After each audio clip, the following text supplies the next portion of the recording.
कौसल्या सुप्रजा राम पूर्वा सन्ध्या प्रवर्तते उत्तिष्ठ नरशार्दूल कर्तव्यं दैवमाह्निकम् उत्तिष्ठोत्तिष्ठ गोविन्द उत्तिष्ठ गरुडध्वज। నమస్కారం, సుమన్ టీవీకి స్వాగతం. నేను మానస. ఈరోజు మనము హైదరాబాద్ నుంచి 212 కిలోమీటర్ల దూరంలో ఉన్నటువంటి వేదాద్రి నరసింహస్వామి క్షేత్రానికి వచ్చేసాము. ఇది ఎగ్జాక్ట్గా ఆంధ్రప్రదేశ్లో కొలువై ఉంది.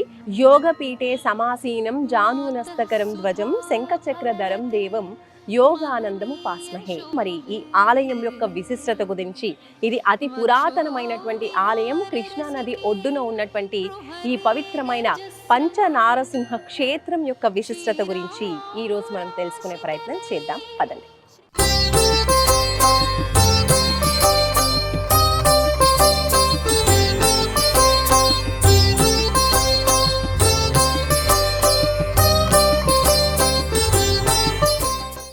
వేదాద్రి శ్రీ యోగానంద నరసింహస్వామి క్షేత్రంలో ఉన్నాము మనము. ఇక్కడ నా వెనకాల మీరు చూస్తున్నారు కదా, తూర్పు రాజగోపురం, అలాగే వెనుక వైపున ఇంకో రాజగోపురం ఉంటుంది, పడమటి రాజగోపురం. ఇలా 2 రాజగోపురాలు ఉంటాయి.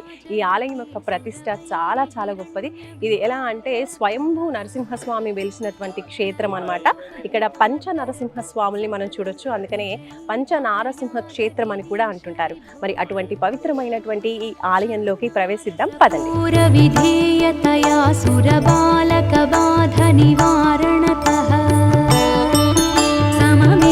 विदारितवानसुरं विजयी भव यादगिरीश विभो नरकेसरि रूप निरूपणत सुरशेखर रूप. ఇందాక మనము తూర్పు రాజగోపురం చూసాము, ఇప్పుడు ఇది పశ్చిమ రాజగోపురం అండి. అలాగే ఆలయంలో కూడా మనకి నరసింహస్వామి పశ్చిమ ముఖానే ఉంటారనమాట, అంటే ఇటువైపు ఫేసింగ్ గానే ఉంటారు. అండ్ అలాగే ఇప్పుడు రాజగోపురం చూస్తున్నారు కదా, రాజగోపురానికి ఎదురుగా మనం ఇలా స్టెప్స్ దిగేసి వెళ్తే గనక మనకి ఇదంతా కూడా చూడొచ్చు. చక్కగా కృష్ణా నది పారుతూ ఉంది. కృష్ణా నది ఒడ్డునే మనకి వేదాద్రి నరసింహస్వామి ఆలయం కొలువై ఉంది. అక్కడ మీరు చూస్తున్నారు కదండి, నామాలతో కనిపిస్తున్నటువంటి పెద్ద కొండ, అదే సాలగ్రామం. బ్రహ్మచే ప్రతిష్ఠింపబడినటువంటి సాలగ్రామం అన్నమాట. అది కూడా నరసింహస్వామి అని నమ్ముతూ ఉంటారు, కొలుస్తూ ఉంటారు. ఇంకా వ్యూ అంతా కూడా మీరు చూడొచ్చు, కృష్ణా నది కనిపిస్తూ ఉందో, చాలా బ్యూటిఫుల్ వ్యూ పాయింట్ అని కూడా చెప్పొచ్చు. యాత్రికులు చక్కగా దేవుణ్ణి దర్శించుకొని ఇక్కడ ఆహ్లాదకరంగా తమ సమయాన్ని ఇక్కడ స్పెండ్ చేస్తూ ఉంటారు. అయితే ఇక్కడ స్నానం చేసిన తర్వాత కూడా వచ్చేసి ఆలయంలో స్వామిని దర్శించుకుంటూ ఉంటారు. పంచ నరసింహ క్షేత్రాలు ఉన్నాయి ఇక్కడ. అందులో ముఖ్యంగా మనం ఇప్పుడు లోపలికి వెళ్ళి చూద్దాము నరసింహస్వామిని. పదండి.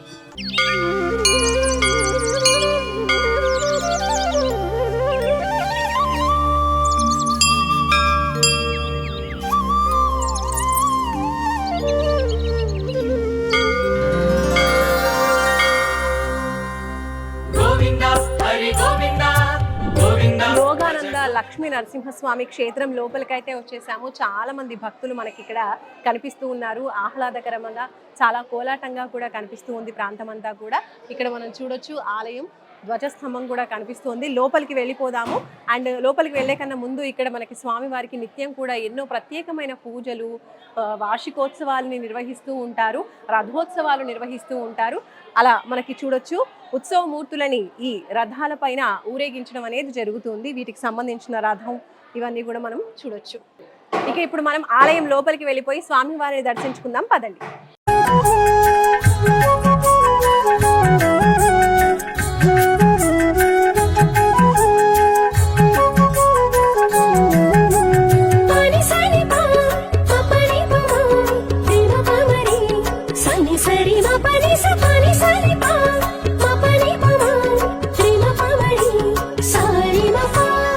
ఇక్కడ స్వామి గరుత్మంతుడు కొలువై ఉన్నారు. స్వామికి ఎదురుగా నమో గరుత్మంతాయ నమః.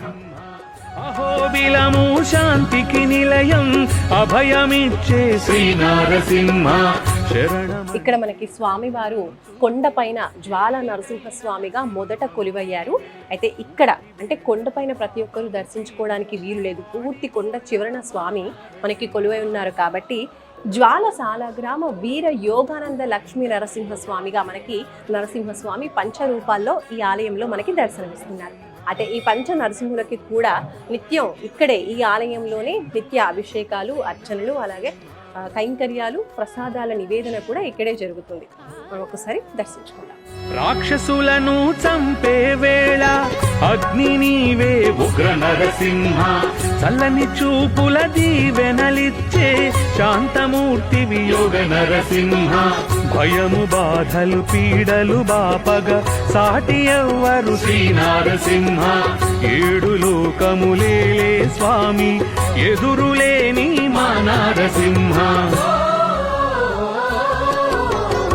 దండమయ్యా శ్రీ నరసింహ, అండదండవు మా నరసింహ. కొండకోన కొలువైనయ్యా నిండు మనసుతో శ్రీ నరసింహ.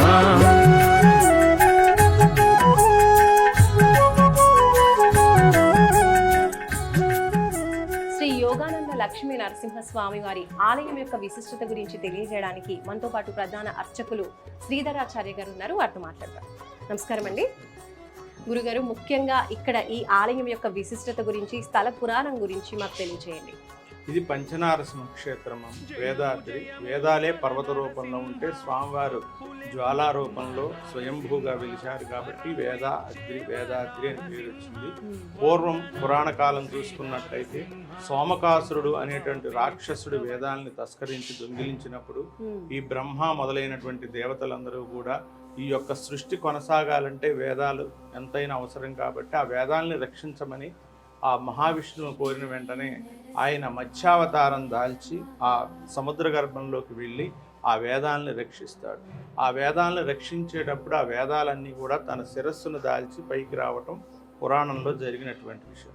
అప్పుడు ఆ వేదాలు ఏం కోరుకుంటాయంటే, ఇలాంటి అవసాన పరిస్థితిలో మీ శిరస్సును మేము ఉండాల్సి వచ్చింది కాబట్టి స్వామి మీరు మా శిరస్సును ఉండాలి, ఆ వరం ఇవ్వండి వేద పురుషులు కోరుకున్న వెంటనే అప్పుడు మీకు నృసింహావతారంలో మీ కోరిక తీరుస్తాను, అప్పటి వరకు కూడా పర్వత రూపంలో కృష్ణానది గర్భంలో ఉండండి, హిరణ్యకశిపుడి సంహారం తర్వాత మీ కోరిక తీరుస్తాను అని చెప్పిన తర్వాత ఆ యొక్క హిరణ్యకశిపుడిని సంహరించిన వెంటనే స్వామివారి జ్వాలా రూపంలో ఆ వేద పురుషులకు ఉన్నటువంటి వరం వల్ల వేదాలే పర్వత రూపంలో ఉంటే పైన జ్వాలా నరసింహంలో స్వయంభూగా, కింద అంతరాళంలో దేవాలయం ఉంటుంది, పైన మనకు మకర తోరణం మాత్రమే కనిపిస్తుంది, లోపల జ్వాలా రూపంలో నృసింహస్వామి ఉంటాడు. ఆయన స్వయంభూ నృసింహస్వామి. అది జ్వాలా నరసింహస్వామి మొదటిది. రెండవది ఇక్కడ సాలగ్రామ నరసింహస్వామి ఉంటుంది. మనం విశేషంగా దేవాలయంలో ప్రతి చోట కూడా సాలగ్రామాలు ఉంటాయి. కానీ ఈ వేదాద్రిలో అంటే కృష్ణానది తీరంలో, కృష్ణానదిలోనే ఆయన ఎప్పుడు కూడా స్నపన జరుగుతుంది. బ్రహ్మ ప్రతిష్ఠ ఆయనకి, స్వామివారికి లోపల నోరు, నాలుక, కరాళం మొత్తం ఉంటాయి ఆయనకి లోపల గర్భంలో.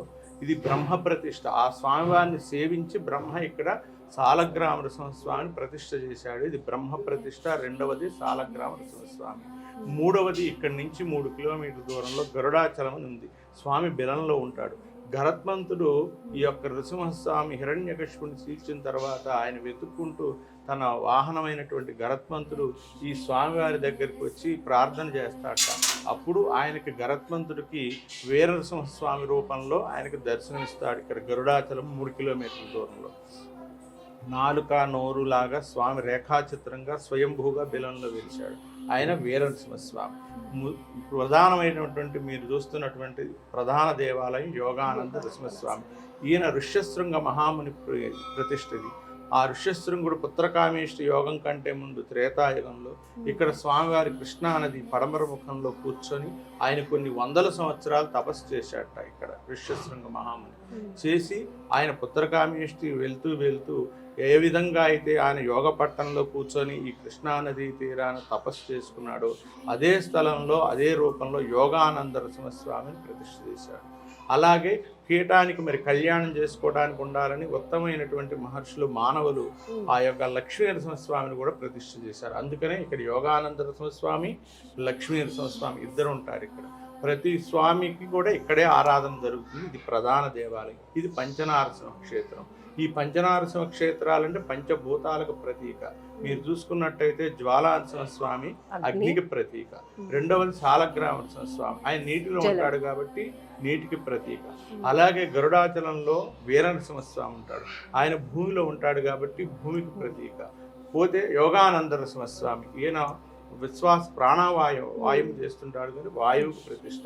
అలాగే లక్ష్మీ నరసింహస్వామి ఉంటాడు, ఇందుగలడు అందులేడు సందేహముల చక్రి ఎందుందుని వెతికిన ఆకాశంలో విహరిస్తుంటాడు కాబట్టి ఆయన ఆకాశానికి ప్రతీక.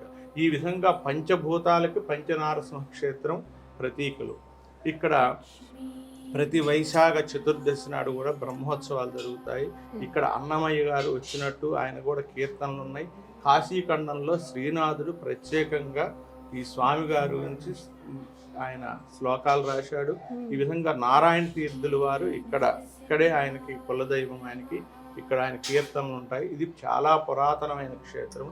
అందరూ మహానుభావులు ఇక్కడ వచ్చి ఉండేవాళ్ళు, తపస్సు చేసుకునేవాళ్ళు. ఇక్కడ ఏంటంటే ముఖ్యంగా జపం చేస్తే మనం ఇంటి దగ్గర ఒక 1000 సార్లు జపం చేసినట్టయితే 1000 సార్లే ఫలితం.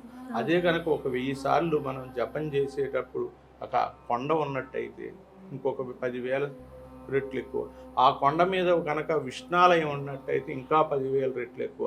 అలాంటి కొండ ఉండి, అరణ్యం ఉండి, నది ఉండి ఇంకా వేల ఫలితాలు ఉంటాయి. కాబట్టి పూర్వం నుంచి కూడా ఇక్కడ అనుష్ఠానమైనటువంటి క్షేత్రం. సంతానం కానీ ఆరోగ్యం కానీ చాలా సివియర్గా మరి వచ్చినటువంటి జబ్బులు ఉంటాయి కదా, మీరు చూసినట్టయితే ఇప్పుడే 15 రోజులైంది అమ్మాయి వచ్చినప్పుడు హిస్టీరియా లాగా చేతిలో పట్టుకుంటే ఉండాల. ఒకటే చెప్పేవాళ్ళు, మీరు 10 రోజులు ఓపికగా ఉండండి మీకు తగ్గుతుంది అన్నట్టు. తగ్గింది అమ్మాయికి. అలా వేల మంది మా యొక్క అనుభవంలోనే 100,000 మంది అలా తగ్గి చాలా జబ్బును పడి ఇక్కడ స్వామివారికి తొందరగా వాళ్ళ గ్రహ బాధలు ఏదైతే ప్రయోగాలు ఇవన్నీ ఉంటాయో అలాంటి ధూళి గాలి కూడా ఈ స్వామివారి యొక్క తీర్థం 3 సార్లు తీసుకొని రోజు 108 ప్రదక్షిణాలు చేసి ఇక్కడ నిద్ర చేస్తే ఇక్కడ ఫలితం ఉంటుంది. అలా కొనసాగుతుంది ఎప్పటి నుంచో. అలా ఈ ఖడ్గం గురించి చెప్పాలంటే గుంటూరుకి చెందినటువంటి 150 సంవత్సరాల క్రితం ఒక గుంటూరుకి చెందినటువంటి ఒక భక్తుడు, అతని కడుపులో ఒక పెద్ద గడ్డ, కొన్ని కేజీల గడ్డ అది. ఆ గడ్డ ఆయన చనిపోవడానికి తయారయ్యాడు. ఇక్కడ భక్తుడు ఆయన. అయితే అప్పట్లో ఢిల్లీలో ఉందట అది స్కానింగ్, ఇప్పుడు లేదు. ఆ స్కాన్ తీస్తే ఇతను బతకడు, తీసుకెళ్ళండి, ఇక్కడ చేసేది ఏం లేదంటే ఇక చచ్చిపోతే ఇక్కడ చనిపోదాం అని చెప్పి స్వామివారి దగ్గర పడుకుంటే ఒక అర్ధరాత్రిలో పెద్ద ఇలాంటి కత్తి తీసుకొని స్వామివారు కోసినట్టుగా ఆపరేషన్ చేసినట్టుగా ఆయనకు కల వచ్చిందట. వస్తే మళ్ళీ తన ఢిల్లీ తీసుకెళ్తే ఈ గడ్డ ఏం లేదు, మరి ఏమైందో తెలియదు, మిరాకిల్గా ఉంది, మరి నువ్వు ఏం జరిగిందో తెలియదు, అతను బతికాడు. తర్వాత ఆయన ఈ స్వామివారికి ఏదైతే కత్తితో చేశాడో ఆ కత్తి స్వామివారికి చేయించాడు. అప్పటి నుంచి ఇప్పటి వరకు కూడా వీళ్ళకి ఎవరికైనా ఆరోగ్యం బాగాలేకపోతే ఆరోగ్యం కొరకు ఈ ఖడ్గం స్పర్శ చేస్తే వాళ్ళకి ఆరోగ్యం కలుగుతుందని చెప్పి తమిళనాడులో వార్తల్లో అటు రాయటం వల్ల తమిళనాడు వాళ్ళు ఎక్కువ ఈ మధ్య కాలంలో ఎక్కువగా ఈ స్పర్శని పొందుతున్నారు. ఇది ఖడ్గం యొక్క చరిత్ర. పవిత్రోత్సవాలు ఆషాఢ ఏకాదశ పౌర్ణానికి పవిత్రోత్సవాలు జరుగుతుంటాయి.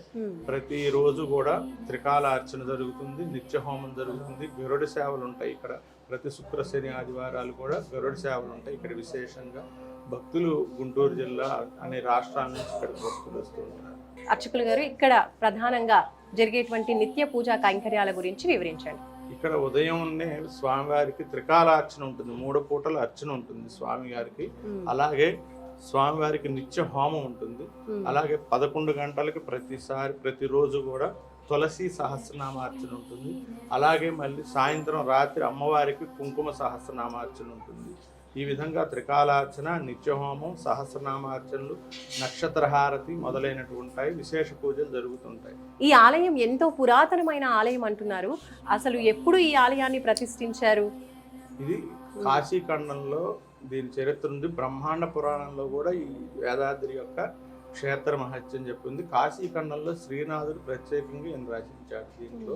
అయితే ఇది పురాతన క్షేత్రం. ఈ దేవాలయాలు ఎన్ని దేవాలయాలు, స్వయంభూ క్షేత్రం. ఈ దేవాలయం ఎన్నిసార్లు నిర్మించారో తెలియదు. స్వామివారి మటుకు త్రేతాయుగంలో ఋష్యశృంగ మహాముని ప్రతిష్ట. ఋష్యశృంగుడు అంటే మనకి రాములు వారు ఉత్తరగామిష్టి యోగం చేసినటువంటి మహర్షి.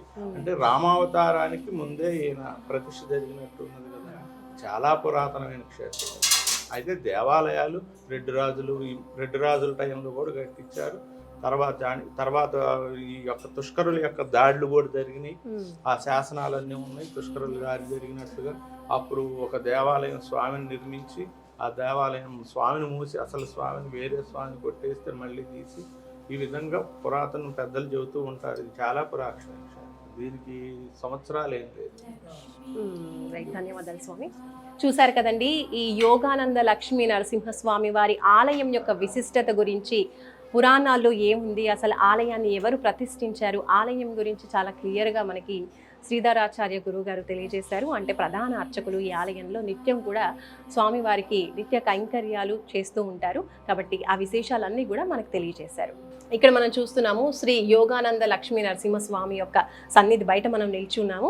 ఈ ద్వారం దగ్గర మనం చూసినట్టయితే టోటల్గా వెండితో చేస్తున్నటువంటి ద్వారం మనం చూస్తున్నాము. అయితే ద్వారం పైన కూడా మనకి విష్ణుమూర్తి యొక్క అవతారాలు కనిపిస్తూ ఉన్నాయి, చూడొచ్చు. ఈ విష్ణుమూర్తి అవతారాల గురించి, విశిష్టత గురించి మనకి అర్చకులు వివరిస్తారు. ఈ యొక్క శ్రీ మహావిష్ణు అవతారాలు దశావతారాలు. ఈ దశావతారాలు మత్స్యావతారం మొదట చూస్తున్నది మత్స్యావతారం, కూర్మ అవతారం, మత్స్య కూర్మ వరాహవతారం, నారసింహ, వామన, రామ, పరశురామ, రాముడు, బలరాముడు. ఇది చూశారు కదా, ఈ బలరాముడికి ఇది మనకు నాగలి ఉంటుంది, కోదండ రాముడికి కోదండం ఉంటుంది, పరశురాముడికి గొడ్డలు ఉంటుంది. ఆయన రామో రామశ్చ రామ, బుద్ధశ్చ కల్కిమేవచ. ఈయన కల్కి. బుద్ధుడు అంటే కొన్ని చోట్ల బుద్ధుడు పెడతారు, కొంతమంది కృష్ణుని పెడతారు. ఈయన కల్కి అవతారం. ఇవి ఈ దశావతారాలు స్వామివారు. ఈ తర్వాత ఇక్కడ చూసినట్టయితే స్తంభోద్భవం. మీరు చూసినట్టయితే ఈయన స్తంభం నుంచి బయటకు వచ్చినప్పుడు ఈ స్తంభం యొక్క శకలాలు కూడా మీరు చూడవచ్చు. స్వామివారు ఇది అవతారం. ఇది హిరణ్యకశిపుణ్ణి చీల్చేటటువంటి దృశ్యం స్వామివారు. అలాగే ఈయన భక్త ప్రహ్లాదుడు వరదుడు. ఈయన ప్రహ్లాదుడు, ఈయన లక్ష్మీ. అలాగే ఇప్పుడు మనకున్నటువంటి యోగానంద నరసింహస్వామి ఆయన. ఇది ఈయన లక్ష్మీ నరసింహస్వామి. తొడ మీద అమ్మవారు ఉంటే లక్ష్మీ నరసింహస్వామి, అలా ఉంటే యోగానంద నరసింహస్వామి.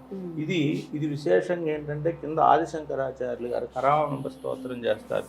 అప్పుడు ఒక బలి ఇవ్వటానికి ఆదిశంకరాచార్యులు గారిని పడుకోబెట్టినప్పుడు ఆ నృసింహావతారంలో వచ్చి ఆయన్ని, అంటే ఆయనకి ఆయనంతటగానే ఆయన బలి కోరుకుంటే వరం ఇస్తారు, వస్తా అంటాడు. ఆయన పద్మపాదుడు అనే శిష్యుడికి వచ్చి నృసింహావతారం వచ్చి ఆయనకి ఒంటి మీదకి వాడిని చీల్చి చెండాడతాడు, ఆ కాపాలికుడిని. అప్పుడు ఆ యొక్క ఆదిశంకరాచార్యులు వారు కరావలంబ స్తోత్ర రచన చేస్తారు. శ్రీమన్ నృసింహవే గరుడధ్వజాయ తాపత్రయోపశమనాయ భౌషదాయ కృష్ణాది వృచ్చిక జల అగ్నిభుజంగ రోగ క్లేశవ్యయాయ హరవే గురవే నమస్తే నమస్తే అంటారు. మమదేహి కరావలంబ అని చేతులు జాచి నాకు చేయూతని ఈ స్వామి అంటాడు. అటువంటి దృశ్యాన్ని మన ధర్మకర్తలు ఎవరైతే ఉన్నారో వారు వెలగపూడి ఇందిరాదత్ గారు వారి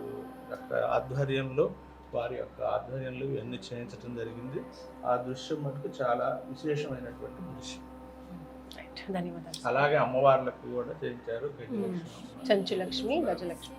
ఇక్కడ శ్రీ యోగానంద లక్ష్మీ నరసింహస్వామి ఆలయంలోనే మనం ఇంకా అమ్మవారి ఆలయాన్ని కూడా చూడొచ్చు. ఇక్కడ నరసింహస్వామి మనకి శ్రీదేవి భూదేవి సమేతుడై వెలిశారనమాట.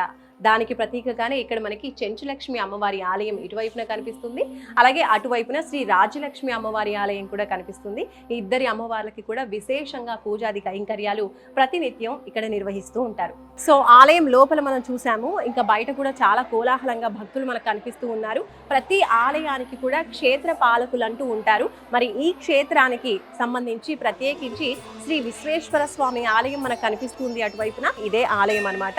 ఋష్యశృంగ మహర్షి ఎవరైతే ఈ ఆలయంలో స్వామివారిని ప్రతిష్ఠించారో ఆ మహర్షియే ఇక్కడ క్షేత్ర పాలకులుగా ఇక్కడ ఈశ్వరుణ్ణి ఏర్పాటు చేయడం, అంటే స్థాపించడం జరిగింది. మరి ఆ ఆలయాన్ని కూడా చూద్దాం పదండి ఇటువైపుగా.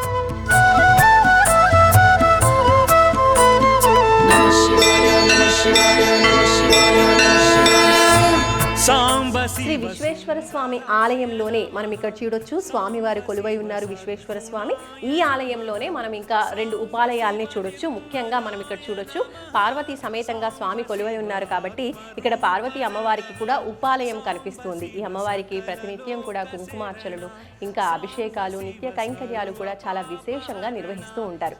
అమ్మని దర్శించుకుంటాం. ఇంకా ఇటువైపున మనం చూసినట్లయితే మరొక ఉపాలయం శ్రీ విశ్వేశ్వర స్వామి ఆలయంలోనే శ్రీ వీరభద్రస్వామి ఆలయం కూడా మనకు కనిపిస్తుంది. నమ శివాయ నమ శివాయ నమ శివాయ ఓం సదా శివాయ సదా శివాయ సదా శివాయ ఓం మహేశ్వరాయ మహేశ్వరాయ మహేశ్వరాయ ఓం హరం హరాయ హరం హరాయ హరం హరాయ ఓం.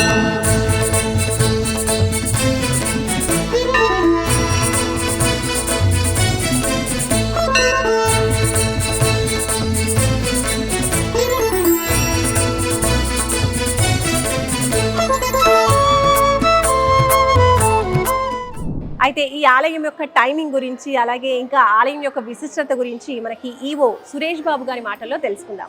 సురేష్ బాబు గారు నమస్కారం అండి. నమస్తే అండి.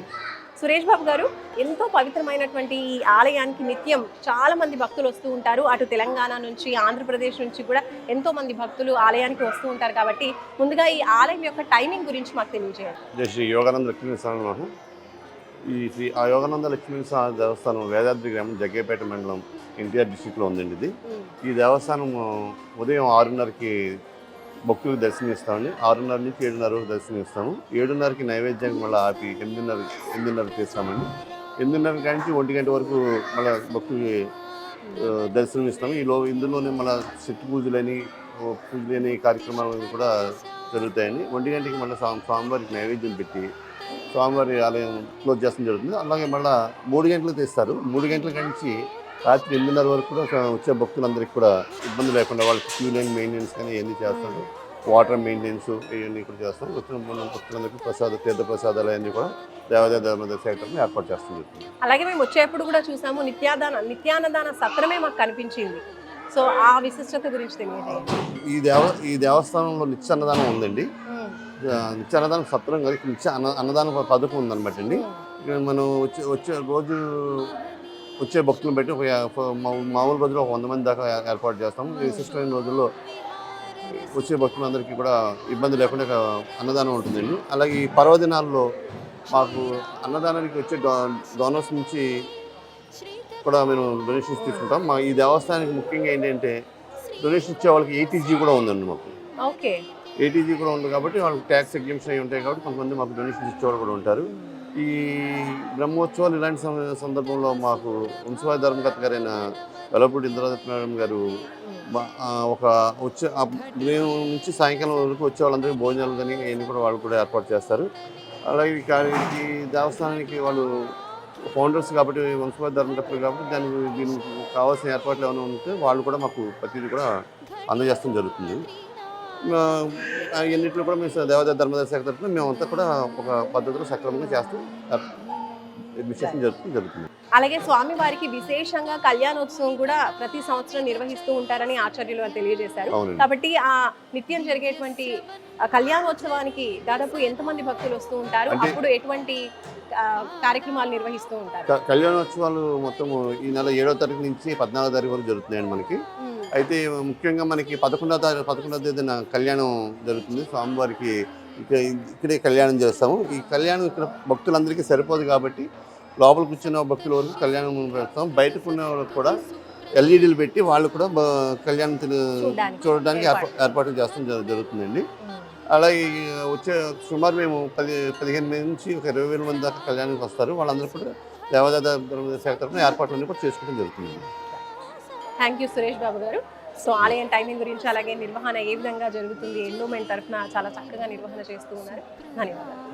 చూసారు కదండి, ఆలయ ఈవో మనకి కళ్యాణోత్సవం గురించి చెప్తున్నారు. ఇక్కడ స్వామివారికి ప్రత్యేకంగా ప్రతి సంవత్సరం కూడా కళ్యాణోత్సవం చాలా అద్భుతంగా అంగరంగ వైభవంగా నిర్వహిస్తూ ఉంటారు. అయితే ఈ సంవత్సరం వచ్చేసి మే 7th నుంచి 14th వరకు అంటే 7 రోజులు చక్కగా అంగరంగ వైభవంగా స్వామివారికి కళ్యాణోత్సవం నిర్వహించబోతున్నారు. ఇక్కడ విశేషంగా VL ఇంద్రదత్ వారు ఆలయం యొక్క నిర్వహణ అలాగే ప్రతినిత్యం కూడా ఇక్కడ స్వామివారికి కళ్యాణోత్సవం నిర్వహిస్తూ ఉంటారంట.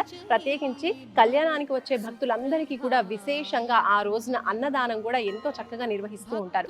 ఇంకా ఆలయానికి సంబంధించి వచ్చేస్తే మనకి ఈ కళ్యాణోత్సవానికి సంబంధించి మనం ఇప్పుడు చూడొచ్చు, సమ్మర్ వచ్చేసింది కాబట్టి చక్కగా చలువ పందిర్లు కూడా ఏర్పాటు చేశారు. పైన మీరు చూసినట్లయితే వచ్చే భక్తులకి ఎలాంటి అసౌకర్యాలు కలగకుండా అన్ని ఏర్పాట్లు అనేవి కూడా ముందు నుంచి ప్లాన్ చేసుకుంటూ ఉన్నారు. అండ్ అలాగే కళ్యాణోత్సవమే కాకుండా ప్రతినిత్యం వచ్చే భక్తులకి కూడా ఎండ తగలకుండా ఇప్పుడు కొండపైన ఉంది కాబట్టి ఇక్కడ శాశ్వతంగా ఇక్కడ పందిర్లు లాగా మనకి షెడ్స్ లాగా ఏర్పాటు చేశారు. ఇది వచ్చేసి చలువ పందిర్లు. స్వామికి ఎదురుగా అంటే ఆలయం మనం లోపలికి రాగానే కూడా బయట అలాగే లోపల కూడా మనకి చలువ పందిర్లు కనిపిస్తున్నాయి. చాలా చక్కగా నీరు అలాగే ఆహారం ఇలాంటివి ఇంకా ఏర్పాట్లు ఏ విషయంలో కూడా ఏ ఇబ్బందులు కలగకుండా చక్కగా అన్ని ఏర్పాట్లు కూడా నిత్యం చేస్తూ ఉన్నారు. ఇక్కడ స్వామివారికి నిత్యం ప్రతి సంవత్సరం కూడా కళ్యాణోత్సవం జరుగుతుంది. అలాగే ఈ స్వామివారి మండపంలో స్వామివారి సన్నిధిలో బయట మనం చూసినట్లయితే కళ్యాణ మండపం కూడా కనిపించింది. అక్కడ కూడా కళ్యాణం జరుగుతుంది అనమాట. అంటే మనలాంటి భక్తులు చాలా మంది కూడా దేవుడి సన్నిధిలో కళ్యాణం చేసుకున్నట్లయితే వాళ్ళ వైవాహిక జీవితం బాగుంటుంది అన్న ఉద్దేశంతో స్వామివారి కృప కోసం ఇక్కడ ఆలయంలో కూడా కళ్యాణం చేయించుకుంటూ ఉంటారు. అలా మనం ఇక్కడ చూసాము. కొత్తగా నవ దంపతుల్ని కూడా మనం చూడడం జరిగింది. ఈ రోజే వాళ్ళు ఇక్కడ కళ్యాణం చేసుకున్నారు. ఇక్కడ విశేషంగా భక్తులందరూ కూడా స్వామివారి కోసం ఇక్కడ మాలధారణ చేస్తూ ఉంటారు. అలాగే మండల దీక్ష కూడా చేస్తూ ఉంటారు. అంటే 41 రోజులు కూడా నిత్యం ఇలా మాలధారణ చేస్తూ ఉంటారు. దీక్షగా స్వామికి ఈ మాలధారణ దీక్ష అనేది చేస్తూ ఉంటారు. మరి ఆ విశేషాల గురించి కూడా మనం ఇక్కడ కొంతమంది భక్తులు ఉన్నారు మాలధారణ చేసిన వాళ్ళు, వాళ్ళతో మనం మాట్లాడి తెలుసుకుందాం. నమస్తే అండి, మీ పేరు? లక్ష్మయ్య మేడం. ఎక్కడి నుంచి వస్తున్నారు? మాది ఖమ్మం జిల్లా నేలకొండపల్లి మండలం నాచిపల్లి గ్రామం. ఎప్పుడు వస్తుంటారా? ప్రతి సంవత్సరం వస్తాం మేడం. మీకు ఎలాంటి అనుభవాలు ఉన్నాయి? మాకు ఇక్కడ మంచి జరుగుతుంది స్వామి, మంచిగా ఉంటుంది, మంచిగా జరుగుతుందని ఇక్కడ ప్రతి సంవత్సరం మాలేసుకుంటాం. అమ్మ మీ పేరు? నా పేరు నాగమణి అండి. తెనాలి నుంచి వచ్చాను నేను. తెనాలి నుంచి వస్తున్నారు. 5 సంవత్సరాల కిందట వచ్చాను నేను స్వామివారిని చూస్తాను కళ్యాణానికి. అంతకుముందే వచ్చి వెళ్తా ఉండేదాన్ని. ఇక్కడ కళ్యాణం జరుగుతుంది చూసి వీళ్ళందరూ ఇంతమందిని చూసి చాలా సంతోషపడ్డాను. చూసి అక్కడ పడుకుంటే వీళ్ళు ఒక భక్తుడు మాలేసుకున్న ఆయన లాగా వచ్చి నువ్వు ఇక్కడ కొన్నాళ్ళు ఉండాలి నేను చెప్పేదాకా అని చెప్పాడు స్వప్నంలో. వచ్చిన కానీ అంతకుముందు నుంచి నేను అక్కడ నాకు చాలా సీరియస్గా ఉండేది, తగ్గుతూ ఉండేది, హాస్పిటల్లో ఉండేదాన్ని. ఆరోగ్య సమస్యలు వచ్చేవి. అయితే అందువల్ల స్వామి ఇక్కడ ఉండమన్నాడని నాకు తెలియదు. అయితే 3 సంవత్సరాలు మాల వేసుకోమని 3 సంవత్సరాలు కూడా చూపిస్తున్నాడు స్వామి గారు. వేసుకున్నాను. వేసుకున్న తర్వాత ఎలా అనిపిస్తుంది? వేసుకున్న తర్వాత అంతకుముందు బాగా నీరసంగా ఉంది. కాళ్ళు అరికాళ్ళు కూడా పోట్లు, అరిచేతులు పోట్లు, తిమ్ముర్లు అవి తగ్గినాయి. బాగానే ఉంది. ఎక్కువసేపు మాట్లాడలేను, ఎక్కువ దూరం నడవలేను. అలాంటిది నడుపుతున్నాను, బాగానే ఉంటుంది. మాట్లాడుతున్నారు. రైట్ అమ్మా, థ్యాంక్ యూ. చూస్తున్నారు కదండి, తన స్వయం అనుభవం తెలియజేస్తున్నారు. ఇప్పుడు ఇంకొకరు ఉన్నారు, మాట్లాడదాం. నమస్తే అండి, మీ పేరు? నరసింహ గారు. ఎక్కడి నుంచి వస్తున్నారు? దొడదారపాడు, ఏర్లపాడు మండలం. ఎన్నేళ్ల నుంచి చేసుకుంటున్నారు? 10 సంవత్సరాల నుంచి. దేవుడు కళ్ళకి వచ్చింది, మాల వేసుకున్నాం, బాగుంది. ఇప్పుడు పిల్లల పెళ్ళిళ్ళు అయినాయి, ఇల్లు కట్టుకున్నా, బాగుంది, సంతోషంగా. మాల తీసుకున్నా, స్వామికి దిష్ట చేస్తున్నా, పూజ చేసుకుంటున్నా. మీ పేరండి? ఎక్కడి నుంచి వస్తున్నారు? నా పేరు గోపి అండి, మా తొర్లపాడు నుంచి వస్తున్నారు. ఓకే, సో మీరు ఎప్పటి నుంచి వేసుకుంటున్నారు? నేను ఈ సంవత్సరం వేసుకున్నాను అండి. మాల వేసుకోవాలని ఎందుకు అనిపించింది? ఎవరు చెప్పారు? ఇంక నేనే స్వామివారికి వేసుకున్నాను అనుకున్నాను. మేము స్వామి పూజ చేస్తాక ఇంక ఇక్కడే నాకు ఒంట్లో బాగోకపోతే ఇంక ఇక్కడికి వచ్చి ఉంటున్నాను నేను. నాకు గత చాలా మంచి ఒంట్లో బాగుంటలేదు. సో ఇప్పుడు ఎలా ఉంది మరి మీ ఆరోగ్య పరిస్థితి అంతా? ఇప్పుడు బాగానే ఉంటుందండి. ఇంక స్వామివారి కాడికి సేవ చేయడానికి బాగానే ఉంటుంది. సో చూస్తున్నారు కదండి, ఎంతో మంది భక్తులు ఇలా మాలలు వేసుకుంటున్న వాళ్ళు, అలాగే నిత్యం కూడా వచ్చి స్వామిని దర్శించుకుంటున్న వాళ్ళు చాలా మంది ఉన్నారు. విశేషంగా ఈ ఆలయం యొక్క విశిష్టత ఏంటి అని అంటే, ఆరోగ్య పరిస్థితి బాగోలేని వాళ్ళకి ఇక్కడ చాలా మంచి జరుగుతుందని ఎక్కువగా భక్తులు నమ్ముతూ ఉంటారు. ఇక్కడ స్వామివారి ఆలయానికి వచ్చి నిద్ర చేయడం, స్వామివారి తీర్థ ప్రసాదాలు తీసుకోవడం వల్ల, నిద్ర చేయడం వల్ల, అలాగే ప్రదక్షిణలు చేయడం వల్ల చాలా మంచి జరుగుతుంది, ఆరోగ్యం బాగుపడుతుందని నమ్ముతూ ఉంటారు. అలాగే సంతానం లేని వాళ్ళకి కూడా ఇక్కడ స్వామి సన్నిధిలో ప్రదక్షిణలు చేసిన వాళ్ళకి, అలాగే తొట్టెల అని కడుతూ ఉంటారనమాట చెట్టుకి. నేను అది కూడా చూపిస్తాను మీకు. సో అక్కడ తొట్టెల కట్టిన వాళ్ళకి కూడా సంతాన భాగ్యం కలిగిందని, సంవత్సరం లోపే సంతాన భాగ్యం కలిగిందని కూడా ఎంతో మంది భక్తులు చెప్తూ ఉంటారు. అంతే నమ్మకంగా ఇక్కడ స్వామిని పూజిస్తూ ఉంటారు. సింహాచలము సిరులకు వనము, చింతలు బాపే మా నారసింహ, అహోబిలము శాంతికి నిలయం, అభయం. మనం ఆలయంలో చూసాం కదా, స్వామివారు కత్తి గురించి చాలా విశేషంగా తెలియజేశారు అర్చకులు. ఆ కత్తి అలాగే స్వామివారి ఆయుధాలు, శంకు చక్రాలు, ఇవన్నీ కూడా ఆయుధాలని తీసుకొచ్చి దసరా రోజున ఈ సెమి వృక్షం కింద ఉంచి ప్రత్యేకంగా అర్చకులు పూజించడం అనేది జరుగుతుందన్నమాట. ఈ సెమి వృక్షం ఆలయ వృక్షము, చాలా పవిత్రమైన వృక్షం. ఇక్కడ ఆలయంలో మనకు కనిపిస్తుంది, చాలా పెద్దగా కూడా కనిపిస్తుంది, మీరు చూడొచ్చు. ఇంకో ప్రత్యేకమైన విశిష్టత ఏంటంటే మీరు ఇక్కడ చూడొచ్చు, చీర కొంగు అనుకోవచ్చు. ఆ కొంగులో ఒక రాయి వేసేసి ఇలా కడుతూ ఉంటారు. ఇది ఎందుకు కడుతూ ఉంటారంటే ఇందాక నేను మీకు చెప్పాను కదా, సంతానం లేని వాళ్ళు ఇక్కడ స్వామి వారికి మొక్కుకొని సంతానం కలగాలని కోరుకొని ఇలా చిన్నగా తొట్టెల కట్టడం, ఊయల కట్టడం అనేది జరుగుతుంది. ఇక్కడ మీరు చూడొచ్చు, ఇక్కడ చూడండి రాయి. ఈ ఆలయంలో ప్రతి రాయిని కూడా స్వామి వారిగానే భావిస్తూ ఉంటారు, ఎంతో పవిత్రంగా భావిస్తూ ఉంటారు.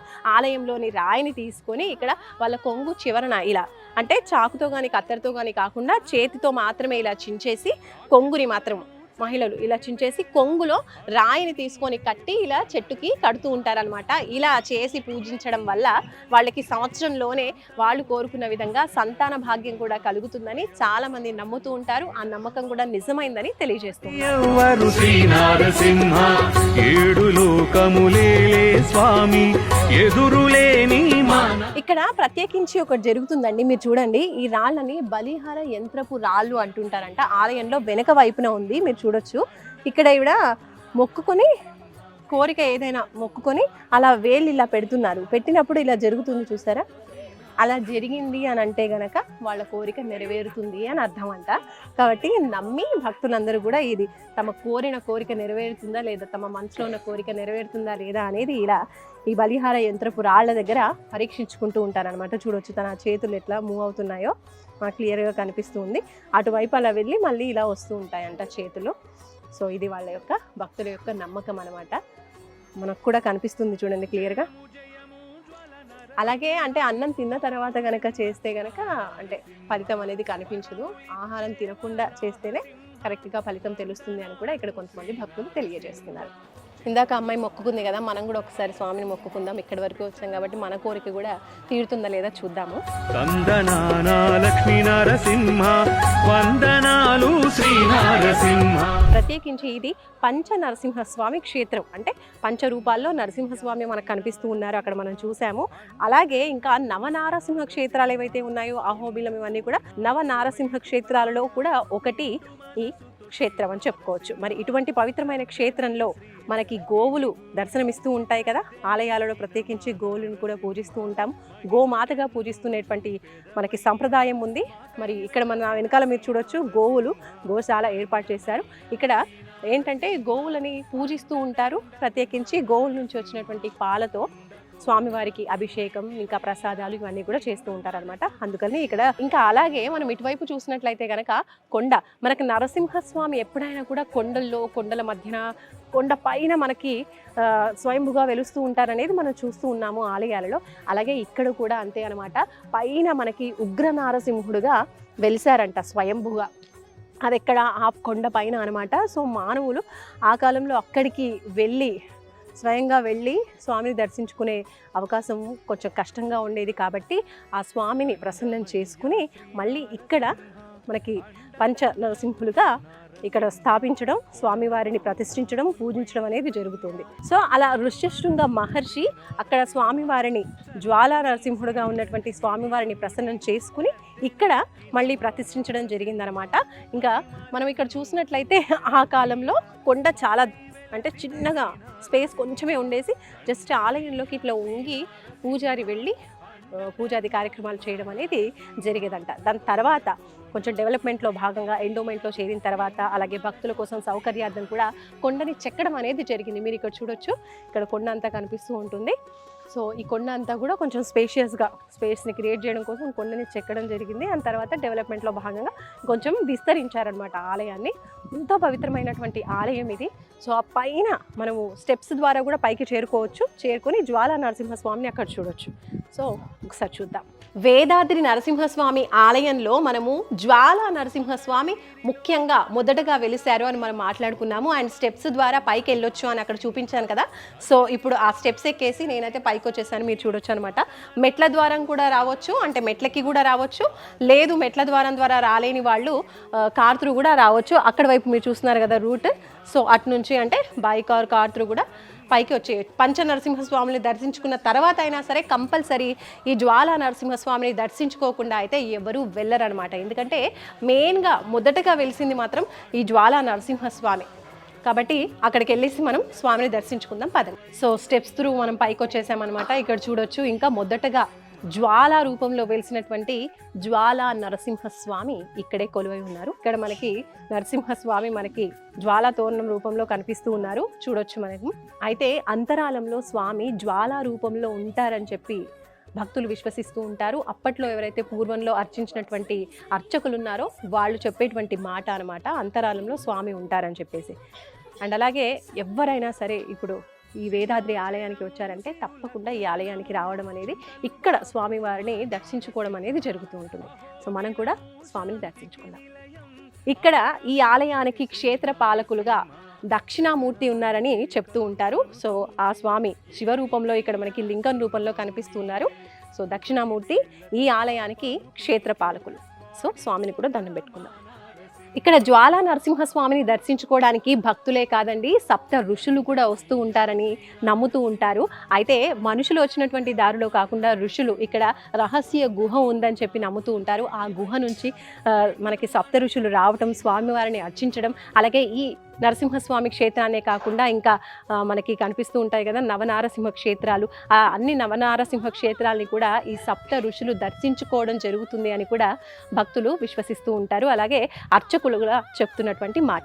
సో చూసారు కదండి, మొత్తానికి మనం హైదరాబాద్ నుంచి 212 కిలోమీటర్లు ప్రయాణించి ఈరోజు మనకి కృష్ణానదీ తీరంలో ఉన్నటువంటి ఆలయం నవనారసింహ క్షేత్రాల్లో ఒకటైనటువంటి పంచ నరసింహస్వామి క్షేత్రాన్ని మనం ఈరోజు దర్శించుకున్నాము. అదే వేదాద్రి లక్ష్మీ నరసింహస్వామి ఆలయం. ఈ ఆలయం మనం చూసాము, ఇక్కడ జ్వాలా నరసింహస్వామిని దర్శించుకున్నాము, అలాగే పంచ నరసింహస్వామి క్షేత్రాన్ని కూడా ముందుగా మనం దర్శించుకున్నాము. ప్రత్యేకించి ఈ ఆలయం వచ్చేసి స్వయంభుగా వెలిసినటువంటి ఆలయం అండి, అందుకని అంత విశిష్టత. అలాగే ఈ ఆలయంలో దర్శించుకున్న వాళ్ళకి కూడా ఆరోగ్యం విషయంలో కూడా అనారోగ్యంతో బాధపడుతున్న వాళ్ళకి మంచి ఆరోగ్యం మెరుగైంది అని కూడా చెప్తూ ఉంటారు. అలాగే సంతానం విషయంలో కూడా చాలా మందికి కూడా సంతాన భాగ్యం కలిగింది అని నమ్ముతూ ఉంటారు. ప్రత్యేకించి ప్రదక్షిణలు కూడా ఈ ఆలయంలో నిద్ర చేయడం, అలాగే ప్రదక్షిణలకి కూడా చాలా ప్రత్యేకమైన స్థానం ఉంది. ఆరోగ్యం బాగోలేని వాళ్ళు ఎవరైనా సరే, ఏ నక్షత్రం వాళ్ళైనా సరే 27 ప్రదక్షిణలు చేసి స్వామిని తమ ఆరోగ్యం బాగుండాలని, లేదంటే వాళ్ళ కోరిక ఏదైనా వినవించుకున్నా కూడా అది న్యాయమైనదైతే నెరవేరుతుందని, అలాగే 54 ప్రదక్షిణలు 108 ప్రదక్షిణలు కూడా చేస్తూ ఉంటారు ప్రత్యేకించి. సో మొత్తానికి ఇది వేదాద్రిలో వెలిసినటువంటి వేదాద్రి యోగానంద లక్ష్మీ నరసింహస్వామి ఆలయం యొక్క విశిష్టత. చూస్తూనే ఉండండి సుమన్ టీవీ. నమస్తే.